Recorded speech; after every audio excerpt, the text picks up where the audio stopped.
China is celebrating the anniversary of victory in World War II with the leaders of Russia and other nations, but not the United States or its most important allies. It follows a summit that showed nearly all of U.S. rivals lining up on the same side. North Korea's dictator Kim Jong-un, who rarely leaves the country, joined the celebrations this morning. Anna Korn has more from Beijing. Good morning. Behind me on Chong'um Avenue, China will host its biggest ever military parade to commemorate the 80th anniversary of the end of World War II.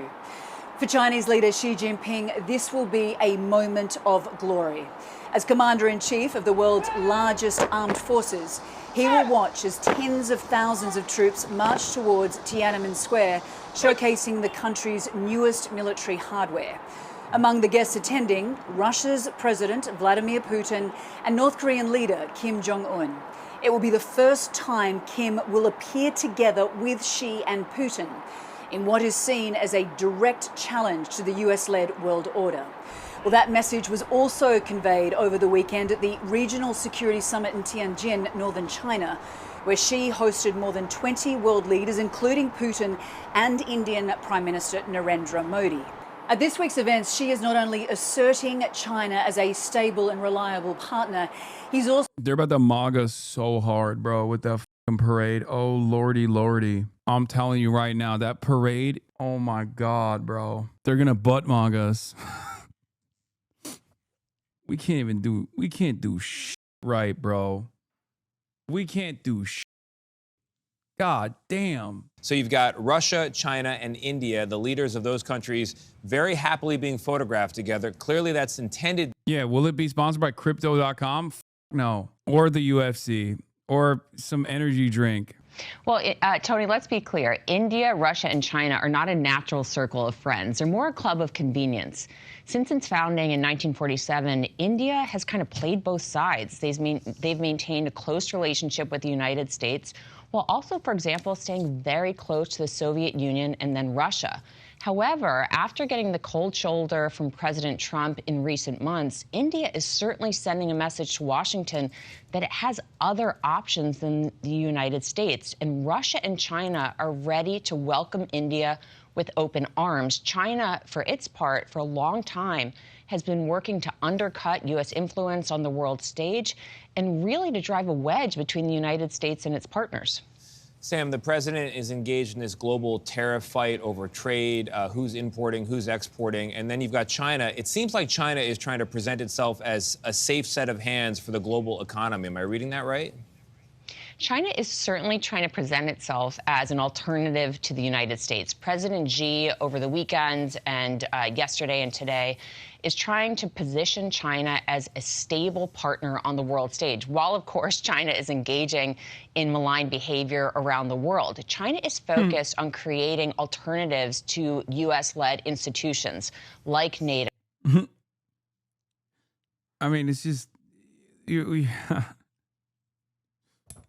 Again, in the backdrop of this, as far as like Russia and its military conquest in Ukraine, you already know what my position on this is. Totally unacceptable, violent, ridiculous. But like saying this within the backdrop of the American-Israel partnership over doing an unlimited baby murder genocide in Gaza is so funny, because it's like, what moral authority do we have here? What moral authority can we ever have? Even before the genocide of children in Gaza, but we never really had that moral high ground. But like, it has gotten to a point where even Western countries, like the populations in the Western world, recognize that we are utter hypocrites. We can't even get this American forward operating base to stop its unlimited child holocaust, like marginally scale it back. We can't even do that. It's crazy. Xi Jinping criticized the bullying behavior, and I'm quoting him.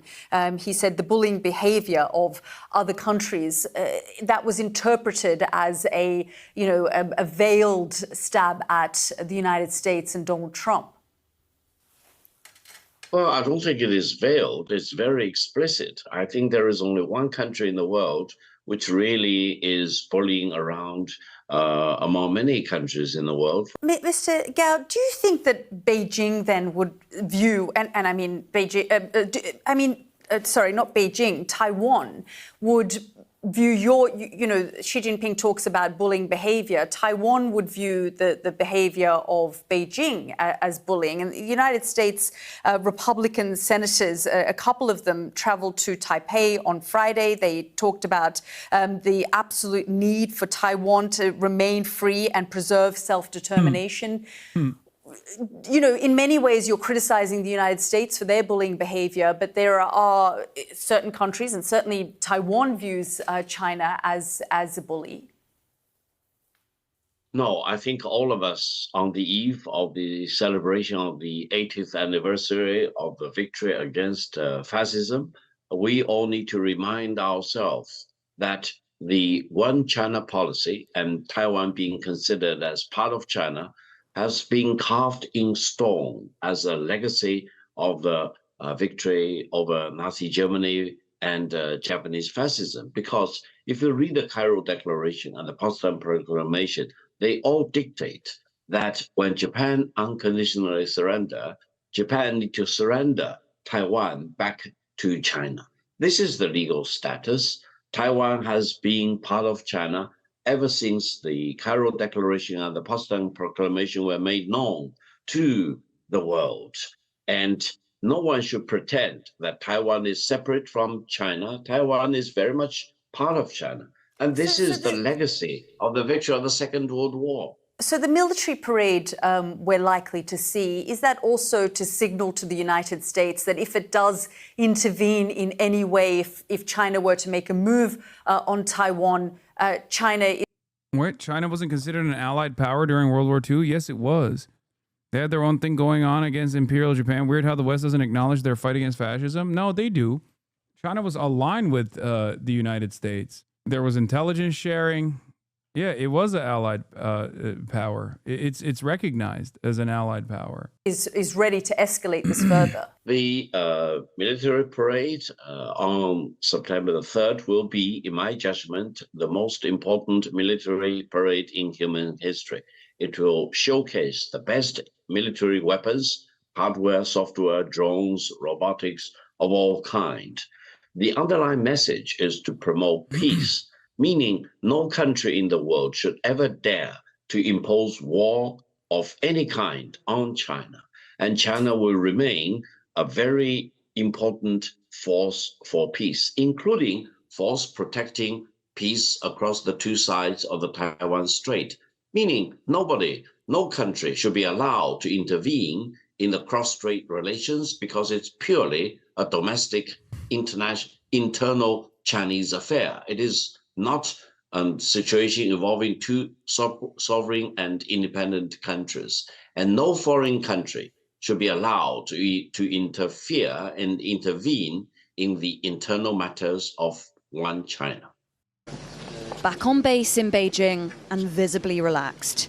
If there is one message Xi Jinping was happy to land today, it is that this relationship is rock solid. There was a sense they went out of their way to show just how cozy things are. The intended audience, no doubt, an American president who had maybe hoped he could disrupt them a bit. Putin is here in part to join commemorations to mark 80 years since the end of the Second World War. But just listen to how he framed it. No doubts over whether China still backs him in the war he's currently waging. The memory of being brothers in arms, trust, mutual assistance, firmness in defending common interests formed the basis of the comprehensive partnership and strategic cooperation between Russia and China in the new era. We were always together then, we remain together now.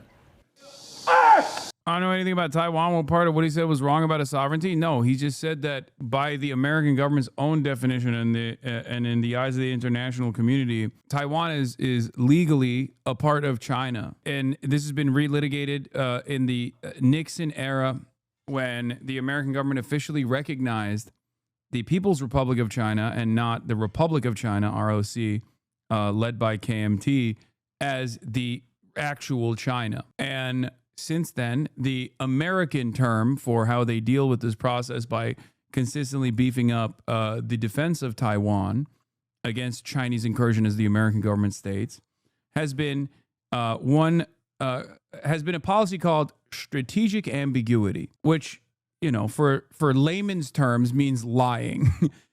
On paper, America recognizes China as one China, Taiwan being a part of China, Chinese Taipei. But they don't abide by that standard, and they will routinely, when it's not the government making a statement, they will routinely say that, you know, Taiwan is an independent nation, Taiwan needs to defend itself, and you know, America must continue to have a security commitment to Taiwan's independence. Hasan has only a handful of bad takes. This is one. No. Get out, different governments. CCP has never controlled that island.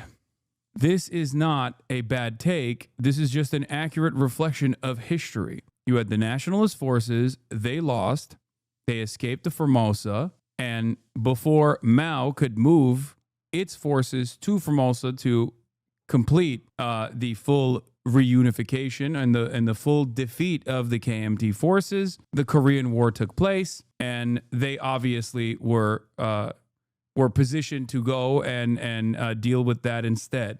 The notion that the KMT just took over the rulership and it's just like exchange hands is not the entire story. But also, they, for the longest time before full recognition of the PRC, had territorial claims that extended even beyond the current boundaries of the People's Republic of China. The ROC, Republic of China, spans even beyond the mainland China that we know of. That goes into, I think, like Mongolia as well. Having said that, of course, modern-day Taiwan is not the same as KMT. Ironically enough, KMT is more in favor of normalizing relations with China now than the DPP, which is the pro-American party that currently controls Taiwan and Taiwanese government, and they're deeply unpopular and becoming increasingly more unpopular as America consistently bullies Taiwan. The domestic policy, as far as I understand in Taiwan as it goes, is that Taiwanese people overwhelmingly favor not rocking the boat, not making any decisions whatsoever. If left alone, they would want full sovereignty, for sure. But as it stands, as they are between Western interests and Chinese interests, they want status quo more than anything else. They don't want any sort of war. They don't want any sort of Chinese incursion. They don't want Chinese military invasion, of course. They simply just want the current status quo to continue. That's it.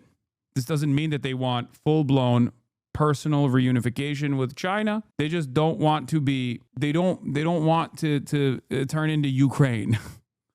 That is a fair point. I recognize the U.S. does not need to make this decision for them. Yes, but to say that the United States has not played a formative role in Taiwanese politics, it would be ridiculous. Meanwhile, this city, this army, is preparing. Wednesday will host a huge military parade here. Tens of thousands of soldiers, a demonstration of might, a show of total perfection. We were given rare... Yes, unification as soon as possible is the lowest polling out of all of them. Maintain status quo and decide at a later date is high up there, but the highest version of all of those polled, chances of unification, independent stances of Taiwanese as tracked in surveys by Election Study Center from the NCCU from 1994 all the way to 2025. The highest polled is maintain status quo indefinitely. Independence as soon as possible polls only a little bit higher than unification as soon as possible. Most people just want nothing to change, and it makes sense. They get to sell to America. They get money from America. They get to sell to China. They cooperate with China. They work with China. I mean, once again, a lot of people always yell at me over this, and it's really funny because I literally have Taiwanese relatives. They work in China. They work in mainland China. Like, it's just like I promise you, it's a complex situation, but I understand it to the best of my ability as a white Chinese man. It's just funny that other white American people. I have black friends head at. I mean, it's a little bit different. Like, okay, the white Chinese part is a joke, obviously, but yeah. Access to film some of the rehearsals to capture the anticipation. Parade training is the main focus every day. It's an utmost honor to be part of this military parade and to be reviewed by the party's Central Committee, by General Secretary Xi Jinping, and this solemn, dignified, and sacred moment. But the parade will be remarkable for who is here too. None perhaps more striking than North Korea's Kim Jong-un. He rarely leaves his hermit kingdom. He has never attended an event as big as this. There is a real dichotomy. Bro, he's shy. Why are you calling him out like this? He's shy. Like, come on. he's coming out of his shell. He's that's messed up. That's messed up to call him out like this. This is his first big social function, and you're over here making fun of him. That's fucked up. Who amongst us hasn't had to attend an event that they weren't ready for? You know what I mean? To the messaging here. On the one hand, China has spent the last few days telling the world it is the great bridge builder, the great convener of nations, the great preserver of a peaceful global order. But at exactly the same moment, this city is literally locking down ahead of one of the greatest shows of military might seen in many years that will be attended by some of the most controversial world leaders. It is messaging that perhaps only China could manage. North Korea apologist? That's me, baby. I'm not a North Korea apologist. I'm a North Korea defender. I am Jusha's strongest soldier, as you know. I am a firm and committed believer in the immortal science of Marxist-Leninist Jushaism. A firm believer in the people's right to self-determination and sovereignty, self-reliance. When I speak, the dear leader speaks through me. The parade will bring vast swathes of Beijing to a halt. The police and the army are everywhere. Opinion amongst locals. I mean, I literally do have a North Korean poster right there, the DPRK poster. Straight out of DPRK. You can see it from here. Jusha isn't even Marxist. Yes, it's better. This guy is serious. Is like not only taking me seriously, but is like mad. Yeah, it's not. It's better. Divided. It's a little disruption for sure, a little impact, but we all understand. It's a once-in-a-decade event that showcases the nation's strength. The occasional half-day disruption is no... This is strange messaging from China's perspective. I'm going to be honest. If they're trying to depict themselves as the normalizer to Europe and LatAm, you'd think they'd publicly distance themselves from international pariahs like DPRK, especially Russia. No, I don't think it's a strange message from China's perspective at all. China is already normalizing relations with Western countries by just being the manufacturing hub. Also, I don't think the Latin American countries give a single shred of a remote fuck about the DPRK or Russia, for the record. We're talking about the European continent and we're talking about America. That's it. And maybe Canada as well. No one else around the world gives a single shred of a fuck, I don't think, about the DPRK and thinks that this is like a pariah and all this shit.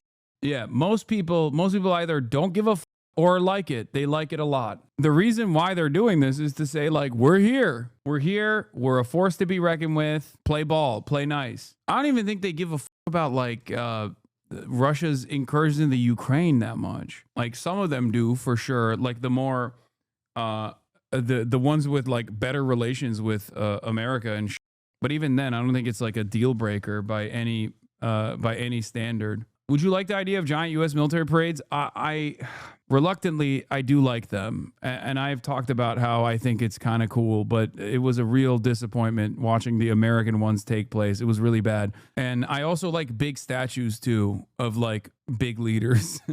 Those are my weakest. Those are the two things that I actually think look cool. I'm a fan and I like them. No big deal. This city knows the world is watching, and behind the strict precautions, there is a confidence about what it will show. You're misunderstanding what I'm saying. China's trying to position itself as a defender of the existing international institutions, as a defender of free trade, stuff like this, which flies in the face of all that's confusing messaging towards Europe. Pariah is not a value judgment either. No, I don't think so. I think it makes sense.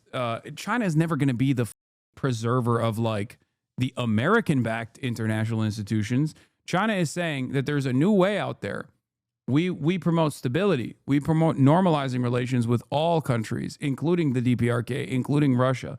That's what they're saying. They're saying that we will maintain stability as the new major power, but we won't do it without. We won't do it with the. It's not like they're taking over the car and just taking the keys and just moving the car in the same direction. They're saying that, like, if there is a global order, it will be a true egalitarian one rather than one that simply benefits America's interests. And I think that's the reason why they align themselves openly like this. Smith, Sky News in Beijing. Not a foot or hair is out of place. But the sweat-covered faces of these Chinese soldiers reveal their strain. They've been rehearsing for hours under the hot sun in preparation for China's massive military parade. Honest question, what the f did China even do during World War II? Oh my God, Americans, bro. I'm not gonna like dunk on you too hard, because I think this is just like this is directly born out of just a shitty education on World War II. They got genocided. They had their own Holocaust, but because it was the Japanese doing it, and Japan is our ally, and they just did this very cool technique of never accounting for it, never taking accountability or ownership over it, and even going so far as to praise the people that did it.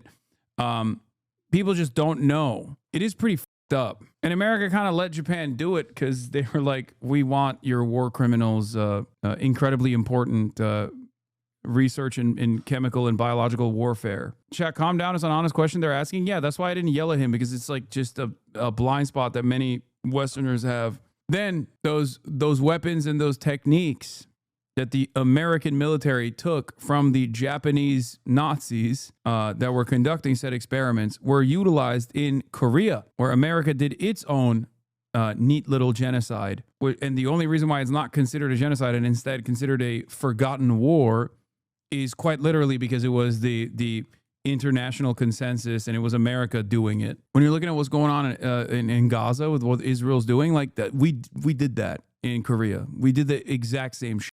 I'm very proud of the military.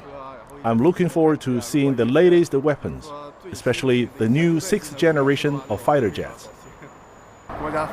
China's military has developed very fast. In the past, China was bullied by foreigners, humiliated for many years. But now we are taking the lead. And there's another reason for the tight security. Several world leaders are expected to attend the military parade, which is being held right after the Shanghai Cooperation Organization summit in Tianjin.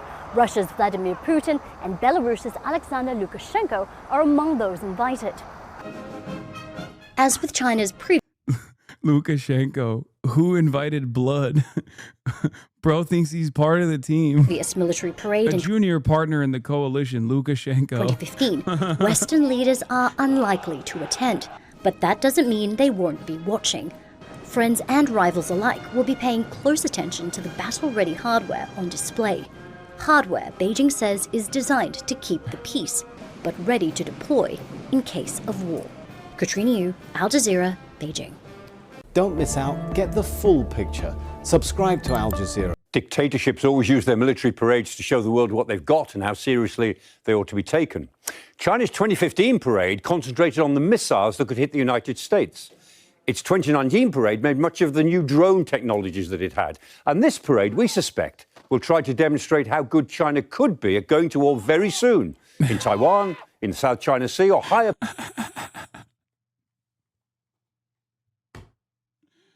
Oh, man.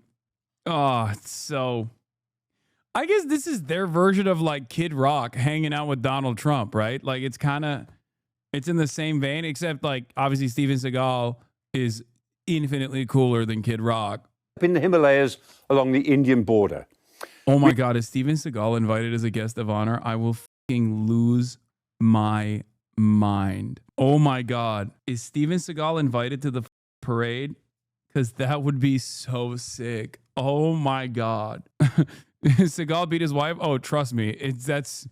There's a long list of offenses that you can point to, that being one of them. He's done a lot, okay? In the period of time that he's been in operation, he's done a lot. We expect to see its high-performance J-10 fighter jet, And we might see its sixth-generation sharp sword aircraft, a robot wingman to fly alongside its handler. We might see its new PL-15A defense weapon. And it looks as if China wants to unveil its A-50 directed energy weapon, a laser gun to you and me, for air defense against drones. All very impressive if they work as advertised. But if these... Oh, you're a hater, bro. You're a hater. You're a hater. Oh, if it worked as advertised, it probably doesn't. It's cheap Chinese bots. To pick up on what Ivan said about Putin's statements, here's what he said today at the summit and how he described the SCO, the Shanghai Cooperation Organization. He said it's a system that could replace the outdated Europe Central and Euro-Atlantic models and would take into account the interests of a maximum number of countries and would be truly balanced. Putin has long been pushing for a multipolar world order, one that is less focused on U.S. and a unipolar world dominated by the U.S. being the global superpower. Is he getting that wish come true now? Well, what we're seeing is this formation of this Eurasian bloc that is strengthening its ties economically, militarily, diplomatically, and China is in the lead. You know, China wants to conquer the world through trade, through markets, vice through force, and replace the U.S. as the leading global power. And it's taking advantage of this moment when Trump has alienated people, so many nations, including India, which was becoming an ally, whereas in the previous White House administration, the Biden administration had used market forces and joining together to try to discipline China and Russia.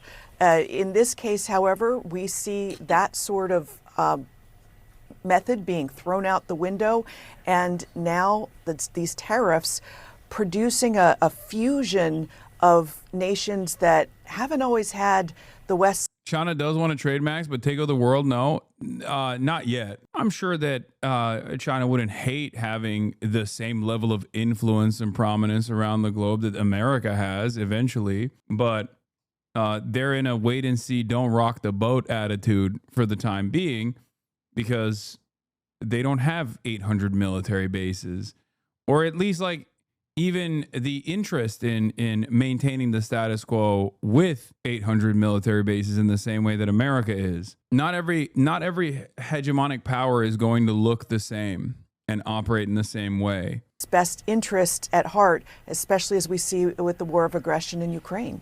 Yeah, and Modi making his first trip to China in some 7 years, coming after the U.S. slapped an additional 50% tariff on India for purchasing Russian oil and gas. And yet we saw those striking images of Modi not only sitting in Putin's motorcade for an hour for a meeting prior to walking in and meeting with other world leaders, but they walked in hand. The two countries have long had a close history. I just don't get why China arms every party in Burma for pragmatic reasons, but doesn't in this conflict. They don't even aid Iran that much. That's because Iran doesn't want the aid. But that's changing as well. That's the only reason. I think if Iran welcomed Chinese intervention, then China would gladly boost Iran as much as possible. And it's not because Iran is too prideful. Iran just wants to. Iran has always placed a lot of emphasis in maintaining sovereignty no matter what. Dating back to the Cold War in the Soviet Union era. But do you envision this being an opportunity not only for Modi to get closer with Xi Jinping, but also with Vladimir Putin? These sanctions appear, at least optically, to only be bringing these two closer. They not only buy Russian oil and gas, we should note they also buy arms from Russia. Yeah, Russia and India have always historically had close ties because Russia has time and time again helped India out militarily. Much of India's military manufacturing systems are based on Russian models and need to be resupplied by Russia. But what you also have is this new pressing together of the two sides because while India had been taking advantage, yes, of cheap Russian crude, India sells that Russian crude onwards to the European Union, which has doubled the amount that it buys from India. So inside India, you see this fury over what they see as a double standard. The EU escapes U.S. tariffs over secondhand purchase of Russian oil. China isn't facing tariffs over. I mean, it's not what they see as a double standard. It is a double standard. And that double standard was just the way of the land for a very long time, because whatever America designed, whatever America said whatever America said was whatever was going to happen. That double standard is in every aspect of existence, every aspect of foreign entanglements, foreign conflicts, trade. That's just how it always has been. Nice English, Hasi. I know, dude. Listen, I don't think I'm getting enough sleep. Okay, calm down. It's much larger portions of Russian oil. All of that together spells out an India that is ready to do business with anyone but the U.S. right now.